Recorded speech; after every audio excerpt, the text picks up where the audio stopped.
when my father died in 93, my brother and I went down for the funeral. And then after the funeral, a few weeks later, my brother and I decided we wanted to sell the condominium that they were living in. So I went back to the condo. And as I was straightening out the condo for the real estate people to come in, I went into my father's night table. And in the night table, there was a documents from the lawyers and the doctors that were taking testimony from my parents that they were applying for reparations to the German government because of the fact that they lost their sister and they lost their parents on both sides. And as I was sitting there reading through these documents, both in German and in English, I saw information in there my parents never spoke about, the information that I found that night in this night table when I was reading over those documents.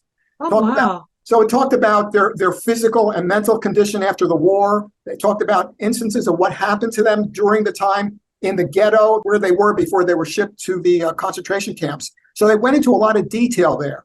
And I never knew about this until I found those documents back in 93. And that became the nucleus of my book. Oh, I was actually, thank you for bringing that up because I was going to say, like, how did you feel when your parents told you? But it seems like your parents never had told you anything, huh? No, rarely.